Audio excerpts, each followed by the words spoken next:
train the tree's roots across the water and forge them into a bridge. That power to recognize possibilities, to really see, lives inside of us. Like a root bridge, it can connect us to the world, to the wisdom of our past, to those who come after us.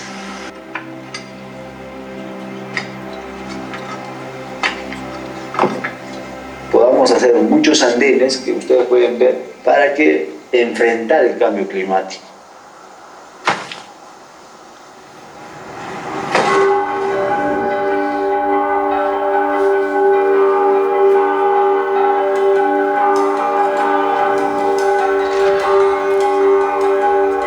Grassroots innovation are built by the people, for the people, as they build resilience towards the local challenges they face every day.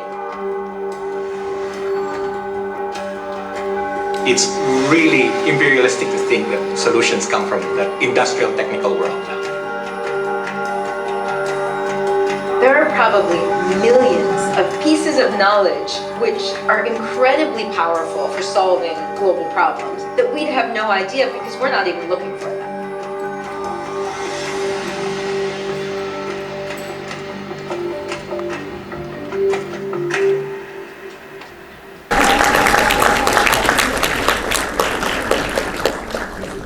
Thanks. Hi everyone. I'm Elliot Kotek from the Nation of Artists who are privileged to have been on this project since the beginning, strategizing on the initial launch of the platform where grassroots innovators around the world could post their solutions, from which all these amazing stories came.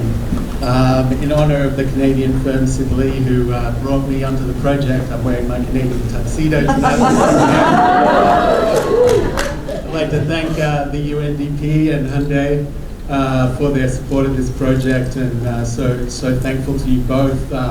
This project has been done with such a lack of ego on anybody's part. It's really been a beautiful thing to witness, and even such intentionality all the way through. I mean, using local crews in all these different places in order, instead of just taking our usual LA-based photographers and cinematographers, etc., to travel the world.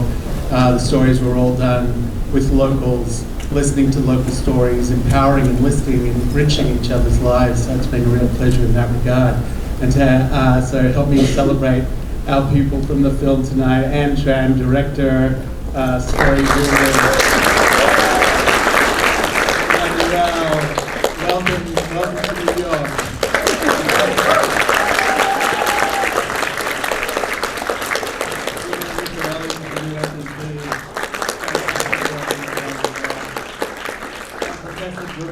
Our hero,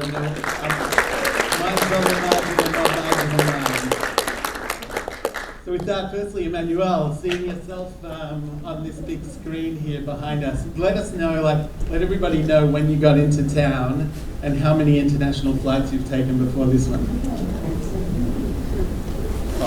Good evening, everyone. My name is Emmanuel Ali Mansai.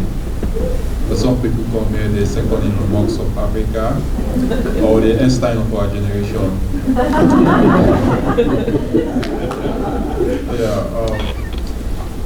Actually, I am a Sierra Leonean by nationality, West Coast of Africa. I'm a student as well. I want to pursue engineering, but there is no way. So I then decided to choose my second option, second choice, which is geology. But it doesn't relate to what I'm doing, because geology is the study of the earth, minerals and other things. So it's so sad. They drive my attention out of the area. I love solving pressing problems in my community. I want to see the change which we all want to see. And renewable energy is the key. Fossil fuel may end one day, based on geology. But the sun will never end. It will only end when you die. That is the end of the world. But the sun will never end. So I encourage every youth across the world, let's be the change we want to. want. Stop asking yourself, what's my country have done for me? You should be the one asking yourself, what have you done for your country? Like people living in the Western world, I would say USA, youth, you have all the facilities, all the resources, all the raw materials. I think this is a very good one for you guys to make a change, to contribute to global change. As for me living in Sierra Leone, you can see the video. My Amazon is the trash yard. There is no material for me to do my work. I have to went to the trash yard, get material, use material for what we use. I transform trash to treasure, wash them, modify them, and then contribute to global change. I save my lunch money from school, which is like $0.10, which is very small. I have to pay transport, I have to eat, but I start myself because I need change. I want to contribute to goal 7 of the Sustainable Development Goal, which talk about clean and affordable energy to reach the year 2030, and I want to see Sierra Leone achieve that goal. I took 3 years to build this car. I am the engineer, I am the electrician, I am the everything. I spent sleepless nights to do this. I lack moral support. People discriminating my community that I'm not serious. I'm just wasting my time. But I know my vision. I know where I want to. My parents, they are so poor. They couldn't give me the resources. They couldn't give me what I need. But they gave me moral support. At the end, I encourage myself and then pursue what I want. And then the car was successful. It's so sad. I go to the workshop very early in the morning, I return late, 10 p.m. without eating, start to say, because I want to change. I want to see our best with the same planet Earth. We only have one planet Earth. So if we destroy planet Earth, where are we going? No way. So renewable energy is the key. You can say this. I'm supposed to build it more than this,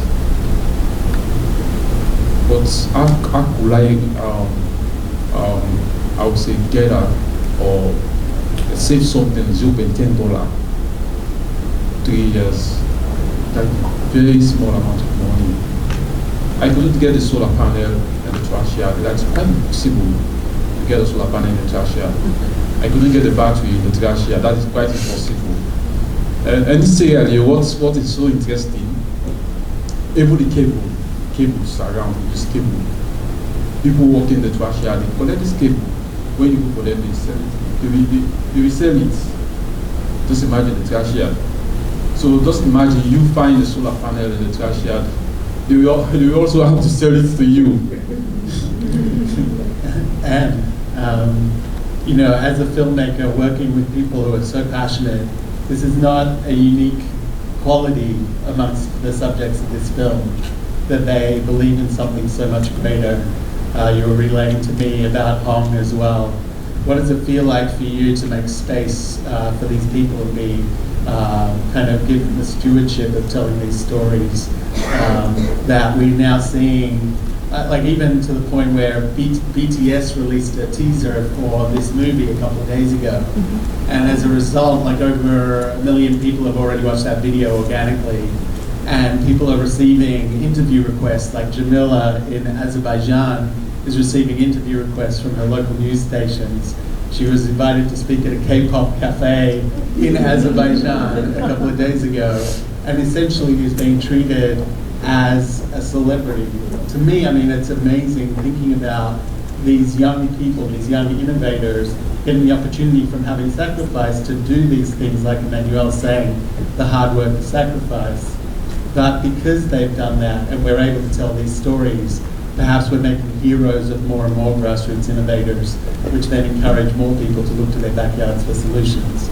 So just wondering how you feel at this moment. like I said before, I'm so grateful for these people, and they're just such wonderful characters, you know, like you couldn't write this, but their dedication and their passion and their trust. And I really, you know, when doing the interviews and just viewing it in their lives, it's about kind of making a family from too. I really want to just go in and extract the story and just kind of dominate with this story, but it was really about listening to them and showing what makes them excited, and really that would make audiences excited. And I'm so thrilled that they're being celebrated as they should be. Yeah, sometimes it's hard to see the big picture when you're working so hard on the everyday, just struggling to get by. But now hopefully with this film, with the other attention you received, with all the accolades thrust upon you, the Einstein of your generation, you know, it all leads to somewhere, right? Professor Gupta, I mean, such a pleasure to have you here. Also, thank you for flying in. I know it wasn't easy. But tell me about that first discovery that you took. You documented, what, 1 million innovations across India already. So tell me about what prompted that first discovery, that first innovation. What was it that lit a spark within you? That grassroots innovation was this power that needed to be unleashed and unlocked to the document. You know, in mid-80s, in fact around 84, 85, when first time it occurred to me that our focus has been on problems that people face. And as an analyst, you always try to come with solutions. That's natural. But slowly and slowly, when you start looking deeply as to how do people survive, you notice that they can't survive without solving problems. So I remember one of the challenges we gave, I think it was in 87, 88. And you know, there's a pulley that is used to draw the water from the well. Many times, and generally women do this task, many times the bucket would fall into the well. In our country, over the last 2,000, 3,000 years, people developed a bunch of hooks to take the bucket out, but they couldn't stop the bucket from falling. This innovator, Amrit Bhai, put a small stopper on the pulley. So when the rope goes down, the stopper stops it and you can take rest and get rest for the breath. And then when you have regained your energy, you start pulling it again. The inertia of 2,000 years was overcome by the innovator Amrit Bhai from Gina, the district where 15 people on. And that showed that just because people have been living with problems unsolved indefinitely does not imply that there is not someone, maybe one person, who is not happy with that situation and would like to change it. So while some people believe that systems are important, systems have a tendency to atrophy. They have a tendency for bureaucratization. They have a tendency for repetitive nature of work because they tend to repeat themselves. Whereas within the system you need people like Gina to have brought about a change, have brought about a yearning for change and for disruption. Saying that no, we don't have all the solutions, we have to go out and look for the solutions. And a small tail is wagging the dog now. I mean, Acceleration Lab Network will be a tail, you know, small tail which is wagging the dog of UNDP. And I think that's great. And I mean, Nashim, pardon me for using this metaphor, but sometimes that's how the change comes. So while we need systems, but systems need people. People who are dissatisfied with the status quo and want to bring about change. I have worked with 4 presidents of our country over the last several decades, and I can tell you each one of them began with a skepticism and became a supporter. And slowly, we had the privilege of having Festival of Innovation at President of India's house. We had the privilege of having innovators stay as the guest of the President of India, which was unthinkable. I never stayed as the President of India's guest, but these innovators did. So I'm saying that the challenge before us today is how to motivate the policymakers, head of the state. When Uganda got the HPN1 phone, got a innovator got a HBN3 award, President Museveni invited them to his house and honored them after the HBN3 award was given, and Gina was there at the award function last year. So I'm saying that giving respect, recognition, and reward to the creative people is a way of giving them voice, visibility, and velocity.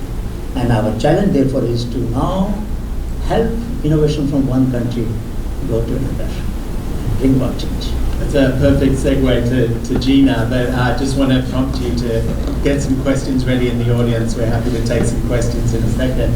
But Gina, it was a great segue across to, like, what are the concrete steps that we can take to begin to bring greater recognition to grassroots innovation? What are the things you're working on potentially with Professor Gupta to codify some of this, to make it something that is not just on the margins, but brought into a system, a complex system? Well, films like this are a really good start because you can feel it much more than counting however many solutions one can collect in a database. You can feel the stories, you can feel the energy, you can feel the ingenuity which come from it. We do need to know more about it. It happens a lot more than we know, that's for sure. There have only been studies in 10 countries that are nationally representative that give you a sense of how many people are household innovators, meaning they do this in their spare time, they create something functionally novel, and they're not paid for the creation of it. It may eventually turn into a product, but they're not paid to test and to experiment and to go through everything that Emmanuel and others have gone through. From those studies, we know it's about 5% of the population who do this. If you expand to the people who tinker, who are do-it-yourselfers, not the people who put together the IKEA furniture with instructions, but people who really hack a product and make it into their own, then you're at about 30% of the population.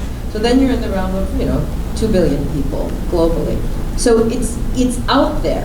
The question is just so much of it occurs in garages and on farms and in informal settings.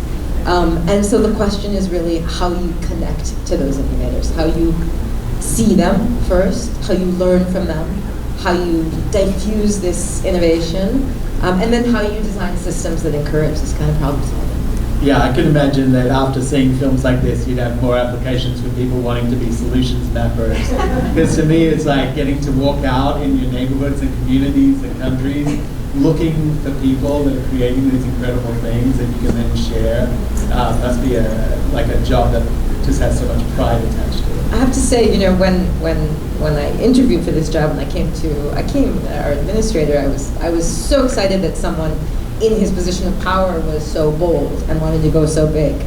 And of course, many of us said to him, why so many labs? How about we learn from a few and then we change? And he said, nope, I want critical mass, pushing the organization, forcing it to modernize, forcing it to open up, and forcing it to learn. And one of the things I'm always still shocked by, many of us are, Giulio, really, many of us, that we got this position established, right? That we were able to say, in each of these labs, we're going to hire someone whose full-time job it is to go out and learn from people. Not just to empathize with them, not just to understand their problems, but to learn from them. It's still mind-blowing that we have 91 of these people who are often journalists or anthropologists or sociologists, people who know how to study practices within its own context. They're out there and they're looking for these solutions all the time. It's amazing. We have a couple of sayings at the Nation of Artists, and one is when companies come to us to work with us, we ask what's called the earnest equation. Are they being earnest? And the answer is told in two factors. What's their intention and what's the capital they're willing to put behind it? And by those two things, are they willing to bring their full intention to it, and are they willing to actually bring capital behind it? We can tell if they're serious about it. And the other one is that ideas plus empathy equal impact. Ideas alone are fantastic, but if they're applied to people without an understanding of where they're coming from and where they are, you're not going to have the impact that you want to achieve. And likewise, we can be as empathic as anybody else, and we can sit with people and hold their hands and cry with them. But if we can't then move beyond that, acknowledge that space, and then move that beyond that into ideas and action, we're not going to have impact as well. Happy to take some questions from the audience. Emily, I can see your arm creeping up. We've got one at the back up there. Yes, sir. Hard to see. Yeah. Good afternoon or good evening. My name is Ibrahim Kebe from Sierra Leone. I'm so happy to see my brother here from West Coast. I'm from Australia, but I've been here for a few months. I'm from Maryland, just to come and see my brother today. It's really exciting to see somebody like him coming from my hood, my neighborhood, being here today. My question is that how can we make Emmanuel things not to die? Because we have so many people around the world, especially in Africa, that they have brilliant ideas, but their ideas cannot be reality. And it's sad when you have an idea and you die with your idea without making any changes. And just want to say, the whole Sierra Leone is watching you at the moment. We're proud of you. We want to see more Emmanuel. God bless you, my brother.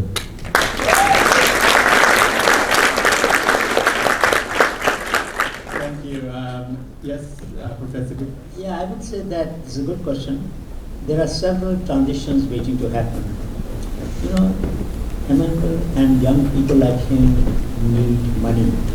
So we need to move beyond microfinance to micro venture finance. We need to have risk capital for such activities. That is number one. Number two, we need to have testing facilities for that. I mean, if he has made a car, somebody has to say it is safe. Somebody has to say it is stable. And because without that, the regional transport authorities will not give him a license to operate on the road. So regulatory approvals are required, for which you need help, you need support, you need capital to make this. He has used second-hand parts, but the regulator will require some other conditions to be met by those materials. So he will have to fulfill that condition. So testing is important. And third, the critical thing is, many times this question is asked to her and everybody else involved in grassroots innovation, how do we scale them up? And scale should not become enemy of sustainability. Scale should not become enemy of sustainability. Every niche-based solution has a place. In a garden which has only one flower, you will not stay there for too long. A garden which has 100 flowers, you will stay there forever. So I think we should also recognize that while we need niche-specific solutions, we can scale them up. Not always the model, the outcome, but the principle and the functionalities behind that solution. So people can develop many solar cars, not just one that has been developed. And I think that is what we should focus more on scaling. But scaling also means large-scale demonstration and trial. And I think that's the stage at which the Innovation Acceleration Lab Network is, when solutions from one country need to be tested and demonstrated to another country so that it can scale. Without that, he cannot go and show his car or his generator everywhere. Somebody has to facilitate that. And I think that's the challenge we have before us. There was another question in the back. Yes, in the white shirt. I'll just say, Professor Gupta, it's such a pleasure to hear someone talk both practically and with such practicality and pragmatism, as well as poetry.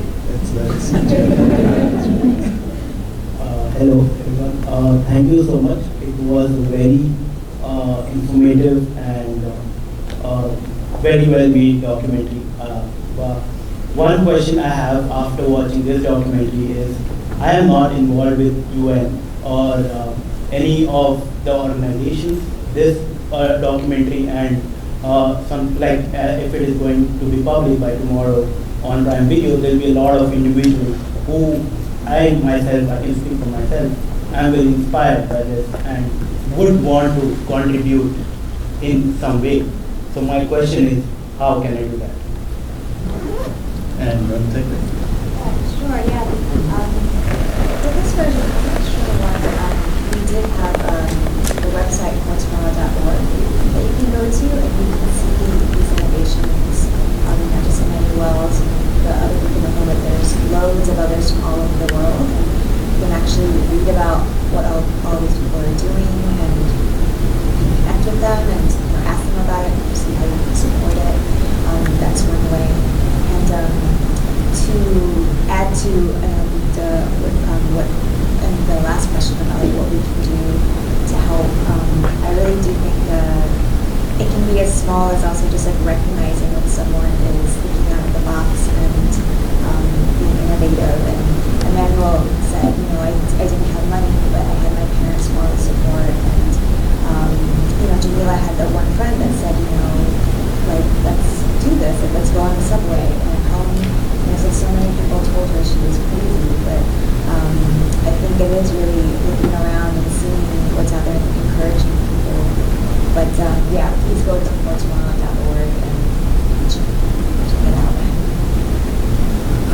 Thank you.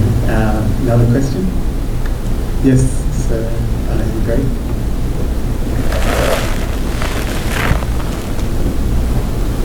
Hello, congratulations on the documentary. My question is to director. What inspired you, what inspired you to choose these 5 countries as opposed to the 91 countries that very hard there? UNDP Accelerator, what was your thought behind choosing these 5 countries to document your the Yeah, it's actually very difficult because there were so many interesting stories and solutions and countries. And Lisan, who's our lead researcher and story producer, she had done really, really in-depth research and collected all kinds of stories and backgrounds.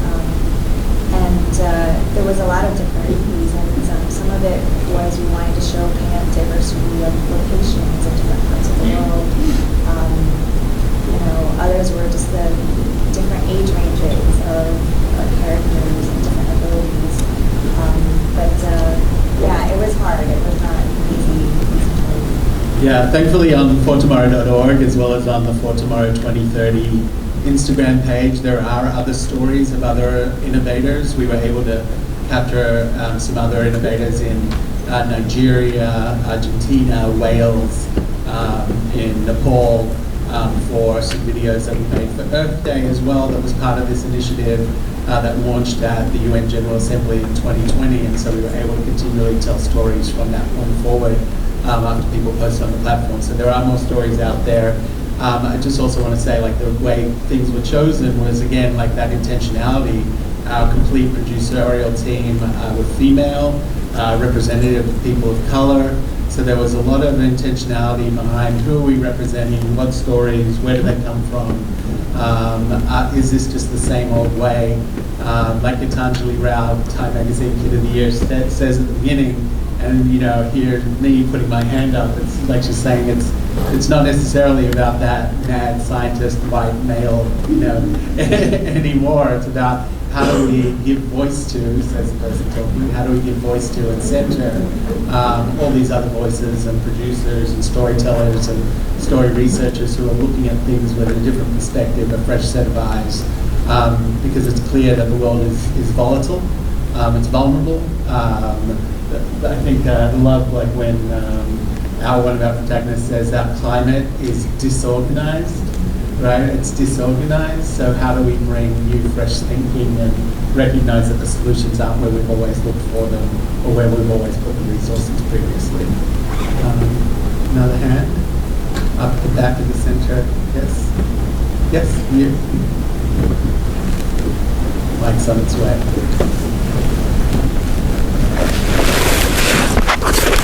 Good evening. I am Lucy Liwa. I'm from Sierra Leone as well, and I'm a graduate student at CEPA Columbia University. I was actually late to make it here because of my busy schedule, but I saw Emmanuel on the flyer, so I said, I need to call my brothers here. So I came in like 40 minutes ago. My question is, I want to know, in Sierra Leone, you have so many people like Emmanuel, so many talented young innovators who are unable to reach you. I want to understand, how do you galvanize resources or the support? How do you hide these talented youths out of their neighborhoods, those that don't have access to internet or ways to reach you? How do you actually, what type of methodology do you use to reach out to them? Thank you. Thank you. Gina? Sure. I just met with the UNDP Accelerator Lab team from Sierra Leone a couple of weeks ago. And they are so committed to finding innovators like Emmanuel. They've set up a hotline, basically, to the UN Development Program, where they get a lot of interesting contributions. Sometimes people just text back, not knowing why they're texting back. They just say, I got this number I'm supposed to text. And they say, do you have a solution for sustainable development? And they say, well, no. They're like, okay, thank you. Next. But they do. They work with people testing out hydroponic tools. They brought lessons from Bangladesh on wells and irrigation. And they basically, the first step is just to remain open to it. A lot of our teams, I know we have colleagues in the audience who served in this role. Christian used to be in Colombia, the head of solutions mapping. I think he uses a lot of innovation challenges, so you call on a specific subject. One of the things we're working on right now is the question of energy access. So 1 in 10 people globally don't have electricity, and the dignity and the opportunities that brings. And UNDP has made a pledge to work with partners to end that by 2025. So we're trying to say, okay, that's a moonshot goal. Let's get electricity access for everyone.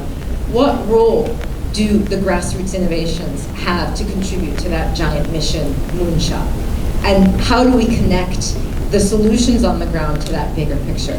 So we use ethnographic methods. We do innovation calls where you say, so here's the problem that no one knows the answer to, someone come up. But importantly, we also learn from Professor Gupta and his team to do innovation walks or solution safaris, where you don't take a particular lens and you can do it the next time you walk on the street. You'll start to see it. Once you put these glasses on, you can't not see it. And that's really critical because then you're starting to understand how people are solving problems you didn't even know existed. And that's really critical for us to achieve the Sustainable Development Goals. Emmanuel, I feel like you have a lot of support here. Brothers and sisters from Sierra Leone who come out to support you. I know you feel like sometimes it's a lonely endeavor. Is it a nice reminder that people are watching and listening and your work is being recognized? And tell me about like some of the people that are in your country that you've noticed that are taking recognition for what you're doing and how you're potentially inspiring some people around you as well. Do you get that feeling? Yeah.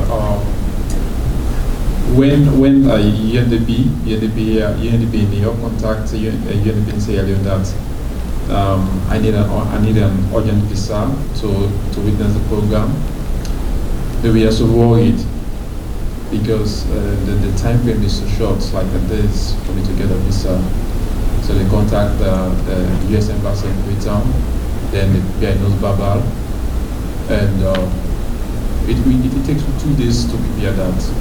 On Monday, we submit a document to the embassy. Then the embassy they call me the very day that, Emmanuel, please come tomorrow for your interview. Yeah. So when I went for my interview, I was so naive because I had this rumor of people.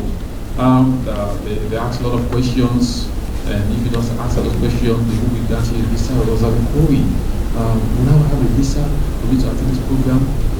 Then when they called, the consul called me for an interview, asked me what's my name, what's my purpose of travel to the US, then I explained what I'm doing. I said, I am an innovator. I said, what have you done?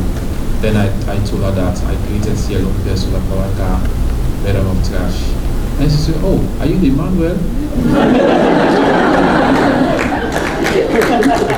then I said, yes. He said, congratulations, I saw your video. Then I asked yes.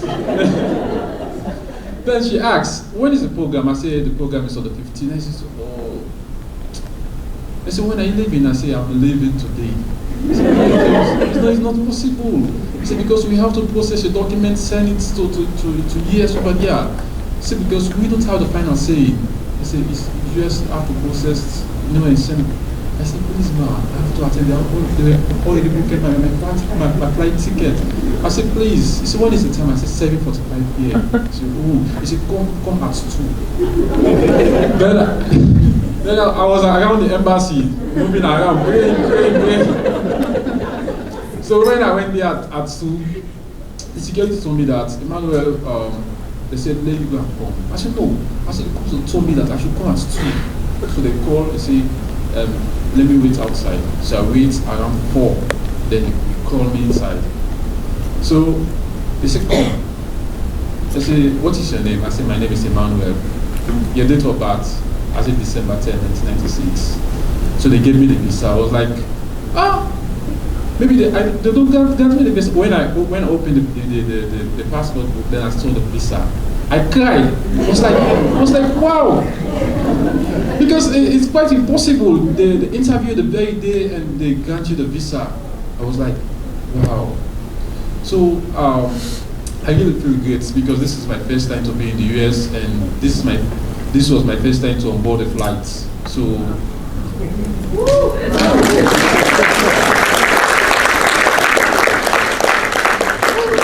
I was having the mentality that maybe the US doesn't exist. Because people mention United States, they were like, wow, I just saw this on movie, like, this is quite impossible. But today, the US exists.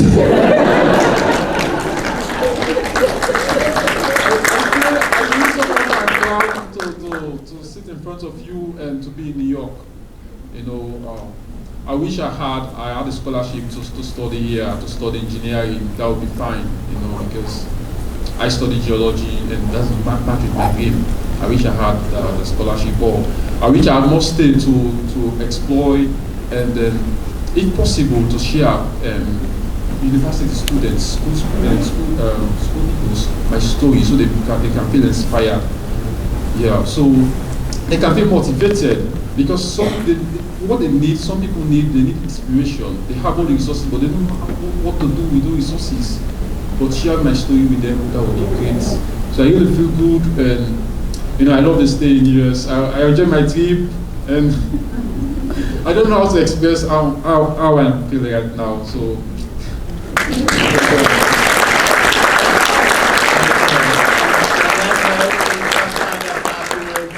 Thank you so much for coming. Go to Port tomorrow, my lord. Thank you so much for such a good graduate, Lucarelli,